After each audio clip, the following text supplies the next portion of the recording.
अभी हमारे मंत्रिमंडल का भी विस्तार होगा। इससे ज़्यादा तेज़ी में और रफ्तार आए इनकी योजनाओं में और हमें बनता है कि हमारी यहाँ की जनता भी खुशहाल रहे। नमस्कार दर्शक, देख रहे हैं आप हेमंत कुमार। झारखंड में मुख्यमंत्री पद के शपथ ग्रहण के बाद सीधे हेमंत सोरेन वहां से निकलकर सिद्धू कानू पार्क जाते हैं और वहां पे माल्यार्पण करते हैं। उसके बाद वो बिरसा चौक पे भगवान बिरसा की मूर्ति पे माल्यार्पण करते हैं। फिर वो सीधे सचिवालय की तरफ बढ़ते हैं और वहाँ कैबिनेट की बैठक करते हैं। कैबिनेट की बैठक के बाद अभी कुछ भी साफ नहीं हो पाया है, लेकिन उन्होंने चलते चलते पत्रकारों से बात किया और कहा कि मंत्रिमंडल का विस्तार जल्दी कर लिया जाएगा और चीजें सुचारू रूप से चलने लगेगी। वो जेल की व्यवस्था को ठीक करने गए थे, लेकिन वो खुद ही जेल चले गए। तो क्या कुछ कह रहे हैं मुख्यमंत्री हेमंत सोरेन, आइए सुनते हैं। आप सब लोगों को बहुत बहुत शुभकामनाएं। दादा जी, आज की इस प्रोजेक्ट भवन के परिसर के इस प्रांगण में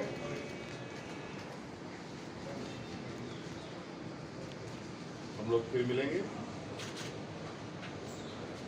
फिर चर्चाएं फिर से चलेंगे, जो चली आएंगे और परंपरा को आगे बढ़ाएंगे मिलकर। बहुत बहुत धन्यवाद। वो सब पता चल जाएगा कब क्या फायदा हो। हमसे ज्यादा आप लोग के पास एक आध कुछ बोल दीजिए स्थिति में है किसान। अभी आप देखिए ना, बहुत आप लोगों ने तो देखा ही है, जब से हम लोगों ने इस राज्य में सरकार बनाई है तब से निश्चित रूप से, और वो हमारा जो जेल का विषय था वो भी हमारे जहन में था। संयोग से उसे ठीक करने के बजाय मैं खुद ही जेल के अंदर चला गया और उसको और भी करीब से देखा, और अभी और उसको शायद अब जो उसके लिए होगा उसमें कमियां नहीं के बराबर है। दादा कैबिनेट का विस्तार दादा जो है आपने आगाज किया, जनादेश आपको मिला। मानसिक रूप से तैयार ही रहते हैं।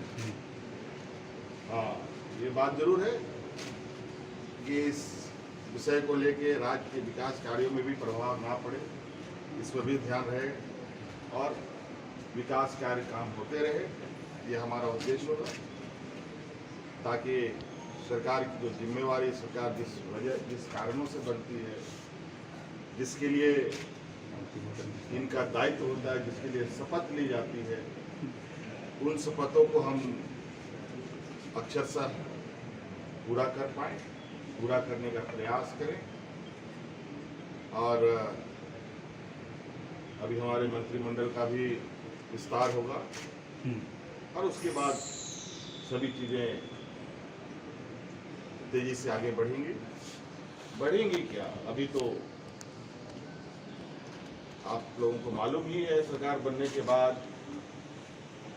प्राकृतिक आपदा से लेके एक आर्टिफिशियल आपदाएं भी आई, राजनीतिक आपदाएं भी आई, कई उथल पुथल चीजें होती रही। इसके बावजूद हमारा महागठबंधन की यह सरकार बिल्कुल निरंतर अपने मंजिल की ओर आगे बढ़ता रहा है। सरकार के कार्यकाल का ये आखिरी साल और इस समय बहुत सारे चीजें एक साथ आएंगी। उन सभी चीजों को एक साथ कैसे हम लोग बेहतर तरीके से संभालें, इस पर हम लोग का दादा क्या एक यात्रा पर भी निकलने वाले हैं दादा? आप कोई कैप्टन तो घोषणा आ गया है, अब बाकी प्लेयर लोग तो तैयार है ग्राउंड पर, बाकी बिल्कुल बैट बॉल सब लेके तब तैयार है, पैड वैड पहन के तैयार फील्डर चाहिए ना सर, 11 तारीख को बैटिंग होगा सब, बस बहुत जल्दी। मुख्यमंत्री जी, यूथ जो है काफी उम्मीद में है, थोड़ा चिंतित भी है, क्या कुछ मैसेज आप देना चाहेंगे रोजगार वगैरह को लेकर?